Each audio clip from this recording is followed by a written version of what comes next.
ವರ್ಷಗಳಿಂದ ಇರುವಂತ ಸರ್ಕಾರ 438 ದಿನಗಳಿಂದ ಹೋರಾಟ ಮಾಡ್ತಾ ಇರುವಂತ ರೈತರನ್ನ ಒಂದು ಬಾರಿನೂ ಮಾತಾಡಕ್ ಹೋಗಿಲ್ಲ. ಸಿದ್ದರಾಮಯ್ಯನವರ ನೇತೃತ್ವದ ಸರ್ಕಾರ ಇತ್ತು. ಈಗ DK ಶಿವಕುಮಾರ್ ಅವರ ನೇತೃತ್ವದ ಸರ್ಕಾರ. ಬೆಂಗಳೂರಿನ ಪಕ್ಕದಲ್ಲೇ ಬಿಡದಿಯಲ್ಲಿ ರೈತರು ಹೋರಾಟವನ್ನ ಮಾಡ್ತಾ ಇದ್ದಾರೆ. ಅವರ ನೋವೇನು, ಅವರ ಸಂಕಷ್ಟ ಏನು, ಅವರ ಅಭಿಪ್ರಾಯ ಏನು, ಅವರ ಭಾವನೆ ಏನು, ಇದನ್ನು ತಿಳ್ಕೊಳ್ಳುವಂತ ಗೋಜಿಗೂ ಕೂಡ ಸರ್ಕಾರ ಹೋಗಿಲ್ಲ.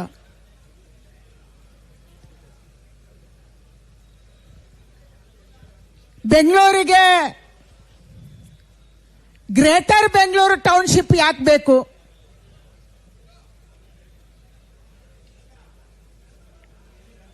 ಇವತ್ತು ನಮ್ಮದೇ ಕ್ಷೇತ್ರದಲ್ಲಿ ಬನಶಂಕರಿ 6ನೇ ಸ್ಟೇಜ್ ಇದೆ, ಕೆಂಪೇಗೌಡ ಲೇಔಟ್ ಇದೆ, ವಿಶ್ವೇಶ್ವರಯ್ಯ ಲೇಔಟ್ ಇದೆ ಮತ್ತು ಶಿವರಾಮ್ ಕಾರಂತ್ ಬಡಾವಣೆ ಇದೆ. ನಾನು ಸರ್ಕಾರಕ್ಕೆ ಕೇಳಕ್ಕೆ ಇಚ್ಛೆ ಪಡ್ತೀನಿ, ಈ ಲೇಔಟ್ಗಳಲ್ಲಿ ಜನ ಬಂದಿದ್ದಾರಾ? ಈ ಲೇಔಟ್ಗಳಲ್ಲಿ ಮೂಲಭೂತ ಸೌಕರ್ಯವನ್ನ ನೀವು ಕೊಡುವಂತ ವ್ಯವಸ್ಥೆ ಮಾಡಿದೀರಾ? ಕೆಂಪೇಗೌಡ ಲೇಔಟ್ ಇನ್ನೂ ಅರ್ಧ ಬಾಕಿ ಇದೆ. ಬನಶಂಕರಿ 6th ಸ್ಟೇಜ್ ಅಲ್ಲಿ ಇನ್ನೂ ಅರ್ಧ ಬಾಕಿ ಇದೆ. ಜನ ಯಾಕೆ ಬರ್ತಿಲ್ಲ? ನೀವು ಸೈಟ್ ಅಲೋಕೇಶನ್ ಮಾಡಿದೀರಿ, ಆ ಜನ ಸೈಟ್ ತಗೊಂಡವರಿಗೆ ಇನ್ನೊಂದು ಮನೆ ಇದೆಯೋ ಇಲ್ಲೋ ಗೊತ್ತಿಲ್ಲ. ಇನ್ನೊಂದು ಮನೆ ಇಲ್ಲದೆ ಹೋದ್ರೆ ಅಲ್ಲಿ ಬರ್ತಾ ಇದ್ರು ಅವರು. ನೀವಲ್ಲಿ ಸರಿಯಾದ ರಸ್ತೆ ಮಾಡಿದ್ರೆ, ನೀವಲ್ಲಿ ನೀರು ಕೊಟ್ಟಿದ್ರೆ, ನೀವಲ್ಲಿ ವಿದ್ಯುತ್ ಲೈನ್ ಅನ್ನು ಹಾಕಿದ್ರೆ, ಅಲ್ಲಿ ಮೂಲಭೂತ ಸೌಕರ್ಯವನ್ನ ಕೊಟ್ಟಿದ್ರೆ ಜನ ಅಲ್ಲಿ ಬರ್ತಾ ಇದ್ರು.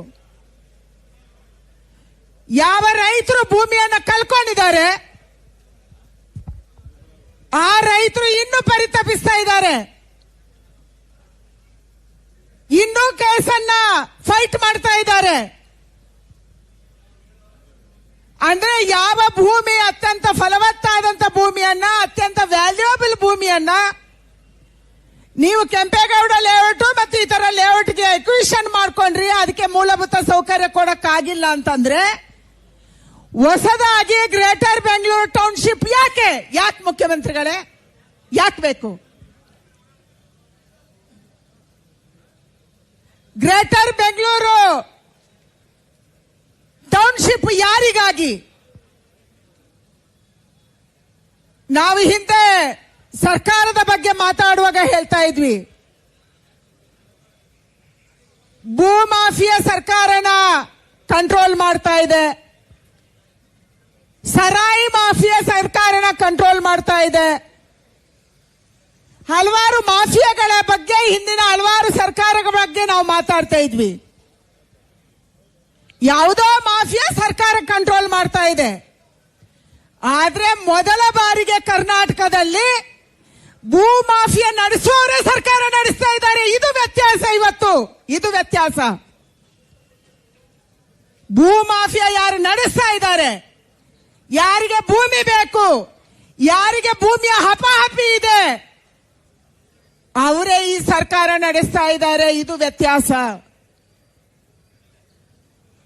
ಬಿಡದಿ ಟೌನ್ಶಿಪ್ ಯಾರಿಗೆ ಬೇಕು?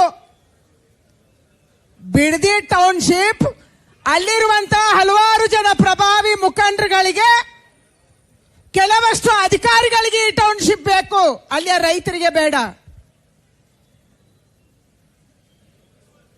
ರೈತರು 438 ದಿನ ಹೋರಾಟ ಮಾಡಿದ್ರು ಕೂಡ ಅದಕ್ಕಾಗಿ ನೀವು ಕೇಳ್ತಾ ಇಲ್ಲ. ಕರ್ನಾಟಕ ರಾಜ್ಯದಲ್ಲಿ ಎಲ್ಲೆಲ್ಲಿ ಭೂ ಅಕ್ವಿಷನ್ ಆಗಿದೆ, ಏನಾಗಿದೆ? ಇಲ್ಲಿ ಸಿದ್ದು ಸೌದಿ ಅವರು ಭಾಷಣ ಮಾಡಿದ್ರು, ಕೂತಿದ್ದಾರೆ. ಬಾಗಲಕೋಟೆ ಜಿಲ್ಲೆಯಿಂದ ಬಂದಂತವರು. ಯಾವ ಕೃಷ್ಣ ಮೇಲ್ದಂಡೆ ಯೋಜನೆಗೆ ಲ್ಯಾಂಡ್ ಅಕ್ವಿಷನ್ ಆಯಿತು, ಯಾವ ಕಬಿನಿಗೆ ಲ್ಯಾಂಡ್ ಅಕ್ವಿಷನ್ ಆಯಿತು, ಇವತ್ತಿಗೆ ಕೂಡ ಎಲ್ಲರಿಗೆ ಪರಿಹಾರ ನ್ಯಾಯಯುತವಾಗಿ ಸಿಕ್ಕಿಲ್ಲ. ಇವತ್ತು ಹೋರಾಟ ನಡೀತಿದೆ. ಎಷ್ಟು ವರ್ಷಗಳ ಯೋಜನೆ?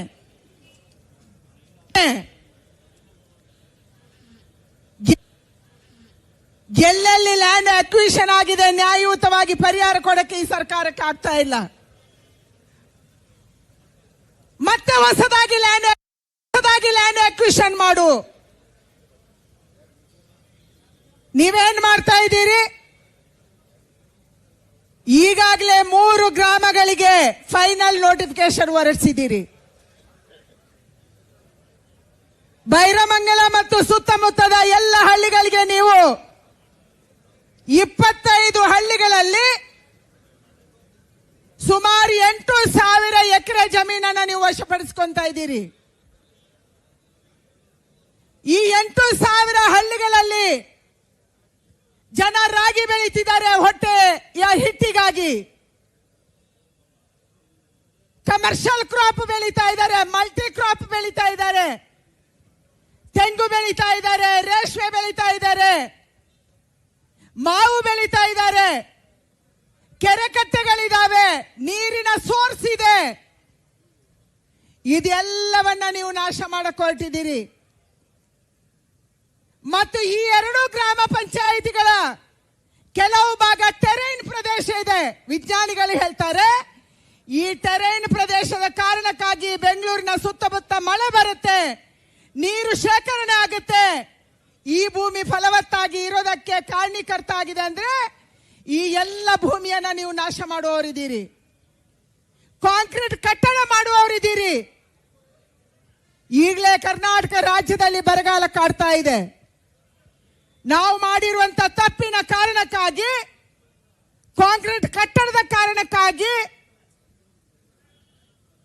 ಭೂಮಿಯ ತಾಪಮಾನ ಹೆಚ್ಚಾಗಿರುವ ಕಾರಣಕ್ಕಾಗಿ ಇವತ್ತು ಪರಿಸರದಲ್ಲಿ ವ್ಯತ್ಯಾಸ ಆಗ್ತಾ ಇದೆ. ಮಳೆ ಬಂದ್ರೆ ಮಳೆನೇ ಬರುತ್ತೆ, ಮಳೆ ಬಂದಿಲ್ಲ ಅಂದ್ರೆ ಬರೋದೇ ಇಲ್ಲ. ಆ ಪರಿಸ್ಥಿತಿಗೆ ನಾವು ಬಂದಿದ್ದೀವಿ. ಗ್ರೇಟರ್ ಬೆಂಗಳೂರು ಟೌನ್ಶಿಪ್ ಯಾರಿಗೆ? ಮೂಲ ನಿವಾಸಿಗಳು ಯಾರು? ಮೂಲ ನಿವಾಸಿಗಳನ್ನ ಒಕ್ಕಲೆಬ್ಬಿಸಿ ಎಲ್ಲಿಂದ ಕರ್ಕೊಂಡು ಬಂದು ಅಲ್ಲಿ ನೀವು ಜಮೀನು ಕೊಟ್ಟು ಯಾರನ್ನು ಉದ್ಧಾರ ಮಾಡಕ್ಕೆ ಹೊರಟಿದ್ದೀರಿ? ಬೆಂಗಳೂರಲ್ಲಿ ಜಮೀನು ಪಡ್ಕೊಂಡಂತವ್ರು ಯಾರು? ನೀವು ಸರ್ವೆ ಮಾಡಿದೀರಾ? ಮನೆ ಕೊಟ್ಟರೆ ಯಾರಿಗೆ ಕೊಡ್ತಾ ಇದ್ದೀರಿ? ನಾವು ಕೆಲವರು ಒಕ್ಕಲೆಬ್ಸಿದ್ವಿ. ಮೊನ್ನೆ ಹೆಬ್ಬಾಳದಲ್ಲಿ ನಾವು ಹೋಗಿದ್ವಿ, ನಮ್ದೇ ಕ್ಷೇತ್ರದ ಹಲವಾರು ಭಾಗಕ್ಕೆ ಹೋದ್ವಿ. ಅಲ್ಲಿ ರೋಹಿಂಗ್ಯಾಗಳಿದ್ರು, ಬಾಂಗ್ಲಾದೇಶಿಗಳಿದ್ರು. ಇವರು ಬೇರೆ ದೇಶದಿಂದ ಬಂದಿದ್ದಾರೆ ಅಂತ ಹೇಳಿದ್ರೆ ಅವರನ್ನ ಅಧಿಕೃತ ಮಾಡಿ ಅವರಿಗೂ ಮನೆ ಕೊಡುವಂತ ಕೆಲಸವನ್ನ ಈ ಸರ್ಕಾರ ಮಾಡ್ತು. ಇವತ್ತು ಕರ್ನಾಟಕ ರಾಜ್ಯದ ಲ್ಯಾಂಡ್ ಅಕ್ವಿಷನ್, ರಿಹ್ಯಾಬಿಲಿಟೇಷನ್, LARR ಕಾನೂನು 2013ರಲ್ಲಿ ಏನು ಆಗಿದೆ, ನೀವು ಫೈನಲ್ ನೋಟಿಫಿಕೇಶನ್ ಹೊರಡಿಸಿದ ಮೇಲೆ ಜಮೀನು ಬಿಟ್ಟಿಲ್ಲ ಅಂದ್ರೆ ಅವನು ಜಮೀನನ್ನ ಅಕ್ರಮವಾಗಿ ಪಡೆದವನಾಗ್ತಾನೆ. ಎಂತ ದುರಂತ ನಮ್ದು ಕಾನೂನು. ಯಾರಾದ್ರೂ ರೈತ ಜಮೀನು ಕೊಡಲ್ಲ, ಕೊಟ್ಟಿಲ್ಲ ಅಂದ್ರೆ ಈ ಕಾನೂನು ಲಾಗು ಮಾಡ್ತಾರೆ. ಈ ಕಾನೂನು ಲಾಗು ಆದ್ಮೇಲೆ ಆ ಜಮೀನು ಅನಧಿಕೃತವಾಗಿ ರೈತನ ಹತ್ರ ಇದ್ದಂಗಾಗುತ್ತೆ. ಅಂದ್ರೆ ತನ್ನ ಜಮೀನು, ತನ್ನ ಹಿರಿಯರಿಂದ ಬಂದಂತ ಜಮೀನು, ಶತಮಾನಗಳಿಂದ ತಾವು ಹುತ್ತಂತ ಜಮೀನು, ಪೂರ್ವಜರಿಂದ ಬಂದಂತ ಜಮೀನಲ್ಲಿ ನಾವೇ ಅಪರಾಧಿಗಳು, ನಾವೇ ಕಾನೂನು ಬಾಹಿರವಾಗಿ ಇರುವಂತವರು. ಇದನ್ನು ನೀವು ಮಾಡಕ್ಕೆ ಹೊರಟಿದ್ದೀರಿ. ಅದಕ್ಕಾಗಿ ನಮ್ಮ ವಿರೋಧ. ಟೌನ್ಶಿಪ್ ನಮ್ಗೆ ಬೇಡ, ಈ ಭೂಮಾಫಿಯಾ ಸರ್ಕಾರ ನಮ್ಗೆ ಬೇಡ. ನಿಮ್ಮ ಭೂಮಿಯ ಆಸೆ, ನಿಮ್ಮ ದುರಾಸೆ ಯಾವಾಗ ನಿಲ್ಲುತ್ತೆ? ಎಷ್ಟು ತಲೆಮಾರಿಗೆ ಮಾಡ್ತಾ ಇದ್ದೀರಾ? ಯಾರಿಗಾಗಿ ಮಾಡ್ತಾ ಇದ್ದೀರಿ? ಎಷ್ಟು ತಲೆಮಾರಿಗೆ ನಿಮ್ಗೆ ಹಣ ಬೇಕು? ಎಷ್ಟು ತಲೆಮಾರಿಗೆ ನಮಗೆ ಭೂಮಿ ಬೇಕು? ಹಣದ ಹಪಹಪಿಗಾಗಿ ಮಾಡ್ತಾ ಇದ್ದೀರಿ. ಯಾರು ಮಾಡ್ತಾ ಇರೋದು? ಯಾರು ನಾವು ರೈತಾಪಿ ಕುಟುಂಬದಿಂದ ಬಂದವರು ಒಕ್ಕಲತನ ಮಾಡ್ತಾ ಇದ್ದೀವಿ ಅಂತ ಹೇಳ್ತಾ ಇದ್ರು, ಅದರ ಆಧಾರದಲ್ಲಿ ನಾವು ಸರ್ಕಾರ ಮಾಡಿದೀವಿ ಅಂತ ಹೇಳ್ತಿದ್ರಿ. ನೀವೇ ಒಕ್ಕಲೆಬ್ಬಿಸುವ ಕೆಲಸ ಮಾಡ್ತಾ ಇದ್ರಿ. ಒಕ್ಕಲಿಗರು ಅಂದ್ರೆ ಜಾತಿ ಅಲ್ಲ, ಯಾರು ಒಕ್ಕಲತನ ಮಾಡ್ತಾರೆ ಅವರೆಲ್ಲರೂ ಅವರನ್ನ ಒಕ್ಕಲೆಬ್ಬಿಸಕ್ಕೆ ಹೊರಟಿದ್ದೀರಿ. ಇಂಥ ಸರ್ಕಾರದ ವಿರುದ್ಧ ನಾವಿದ್ದೀವಿ. ಎಲ್ಲಿಯೇ ಆರ್ ಕಾನೂನು ಏನಾದರೂ ಲಾಗು ಆದ್ರೆ ಆ ರೈತರು ಅಪರಾಧಿಗಳ ಸ್ಥಾನದಲ್ಲಿ ನೀವು ನಿಲ್ಲಿಸುವವರಿದ್ದೀರಿ ಅವರನ್ನ. ಅದಕ್ಕಾಗಿ ನಮ್ಮ ವಿರೋಧ ಇದೆ. ಭೂಮಾಫಿಯಾ ಸರ್ಕಾರ ನಡೆಯಕ್ಕೆ ನಾವು ಬಿಡಲ್ಲ. ಇಬ್ರು ಗೂಂಡಾಗಿರಿ ಮೊನ್ನೆ 30ನೇ ತಾರೀಕು ಏಪ್ರಿಲ್ ಅಲ್ಲಿ ಮೀಟಿಂಗ್ ಮಾಡಿದ್ರಿ. ಮೀಟಿಂಗ್ ಅಲ್ಲಿ ಏನು, ಒಂದು ಕಡೆ ಚರ್ಚೆ, ರೈತರ ಅಪೇಕ್ಷೆಯಂತೆ ರೈತರು ಪರ್ಮಿಷನ್ ಕೊಟ್ರೆ, ಅವರು ಭೂಮಿ ಕೊಟ್ರೆ, ಅವರು ಸ್ವಾಮತದಿಂದ ಒಪ್ಕೊಂಡ್ರೆ ನಾವು ಜಮೀನೇ ಅಕ್ವಿಷನ್ ಮಾಡ್ತೀವಿ, ಇಲ್ಲಾಂದ್ರೆ ಮುಟ್ಟಕ್ಕೆ ಹೋಗಲ್ಲ ಅಂತ ಹೇಳ್ತೀರಿ. ಇನ್ನೊಂದು ಕಡೆ ಕಾನೂನು ಮಾಡ್ತೀರಿ, ಫೈನಲ್ ನೋಟಿಫಿಕೇಶನ್ ಹೊರಡಿಸಿ. ಅಂದ್ರೆ ಇಬ್ಬಗೆಯ ನೀತಿ ಸರ್ಕಾರದ್ದು. ಒಂದ್ ಕಡೆ ಕಣ್ಣು ಒರೆಸಿದಂಗ ಆಗ್ಬೇಕು, ಇನ್ನೊಂದು ಕಡೆ ಜಮೀನು ಕಿತ್ಕೊಂಡಂಗ ಆಗ್ಬೇಕು. ಕಿತ್ಕೊಳ್ಳೋದೇ ಆಗ್ಬೇಕಲ್ಲ. ಆ ರೀತಿಯ ಸರ್ಕಾರ ಇಲ್ಲಿ ನಡೀತಾ ಇದೆ. ಇಲ್ಲಿ ಭೂ ಮಾಫಿಯಾ ಸರ್ಕಾರ ಕೂತಿದೆ. ಈ ವಿಧಾನಸೌಧದಲ್ಲಿ ನ್ಯಾಯಯುತವಂತ ಸರ್ಕಾರ ಕೂತಿಲ್ಲ ಬಂಧುಗಳೇ. ರೈತರಿಗೆ ನ್ಯಾಯ ಕೊಡುವ ಸರ್ಕಾರ ಕೂತಿಲ್ಲ, ಜನಕ್ಕೆ ನ್ಯಾಯ ಕೊಡುವ ಸರ್ಕಾರ ಕೂತಿಲ್ಲ. ಈ ಸರ್ಕಾರ ಭೂ ಮಾಫಿಯಾದ ಪರವಾಗಿದೆ. ತಾನೇ ಭೂ ಮಾಫಿಯಾ ನಡೆಸುವಂತ ಸರ್ಕಾರ ಇಲ್ಲಿ ಕೂತಿದೆ. ಮಹಿಳಾ ವಿರೋಧಿ ಸರ್ಕಾರ. ಕೇಸ್ ಹಾಕಿದ್ರಿ ನೀವು. ಯಾರ ವಿರುದ್ಧ ಕೇಸು? ಯಾರು ಹೋರಾಟ ಮಾಡ್ತಾರೆ ಅವರ ವಿರುದ್ಧ ಕೇಸು.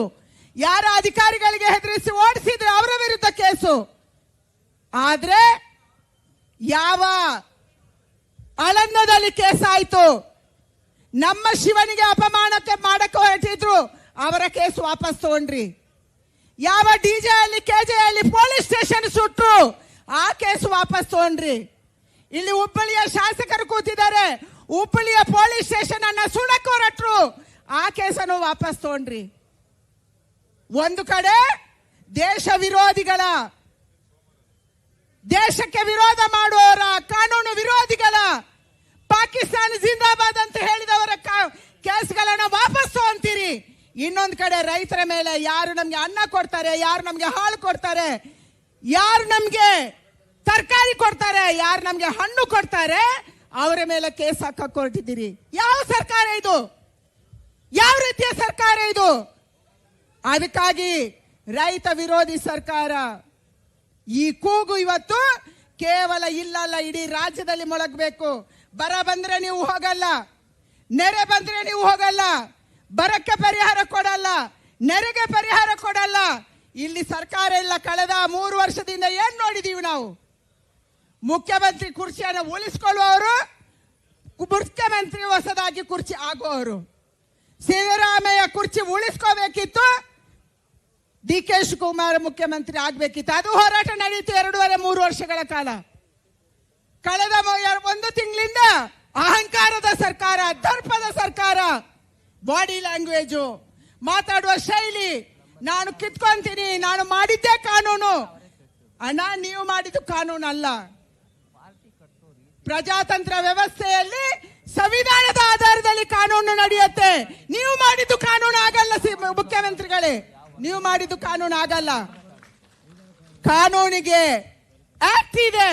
ಆಕ್ಟಿನ ಆಧಾರದಲ್ಲಿ ಕಾನೂನು ನಡಿಬೇಕು, ಸರ್ಕಾರ ನಡಿಬೇಕು, ಅಧಿಕಾರಿಗಳು ನಡಿಬೇಕು.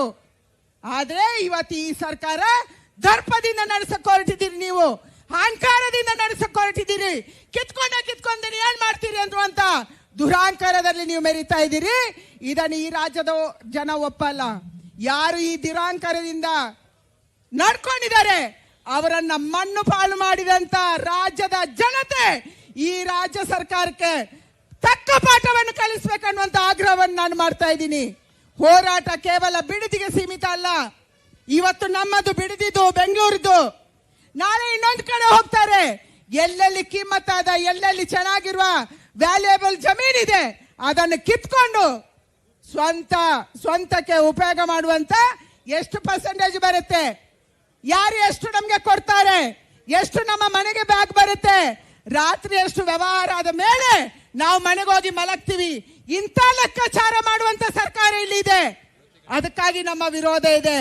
ಬಂಧುಗಳೇ, ಈ ಹೋರಾಟ ಆರಂಭ ಮಾತ್ರ, ಇದರ ಅಂತ್ಯ ಈ ಸರ್ಕಾರವನ್ನ ವಿಧಾನಸೌಧದಿಂದ ಕಿತ್ತಾಗುವ ತನಕ ನಾವು ಹೋರಾಟವನ್ನ ಮಾಡಬೇಕಾಗಿದೆ ಅನ್ನುವಂತ ಮಾತನ್ನ ಹೇಳಿ ನಮ್ಮ ಹೋರಾಟವನ್ನ ನಿರಂತರವಾಗಿ ಮಾಡ್ತೀವಿ. ಬಿಡದಿ ರೈತರ ಜೊತೆ ನಾವಿದ್ದೀವಿ.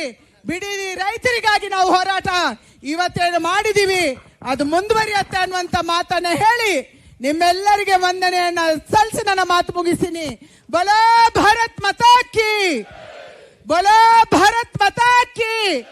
ಜೈ ಜವಾನ್, ಜೈ ಜವಾನ್, ಜೈ ಜವಾನ್. ಬಿಡದಿಯ ರೈತರ ಹೋರಾಟಕ್ಕೆ, ಬಿಡದಿಯ ರೈತರ ಹೋರಾಟಕ್ಕೆ, ಕರ್ನಾಟಕ ರಾಜ್ಯದ ರೈತರ ಹೋರಾಟಕ್ಕೆ. ಎಸ್, ಶೋಭಕ್ ಅವರಿಗೆ ಅಭಿನಂದನೆಗಳು. ಈಗ ನಮ್ಮ ರಾಜ್ಯದ ಪ್ರತಿಪಕ್ಷ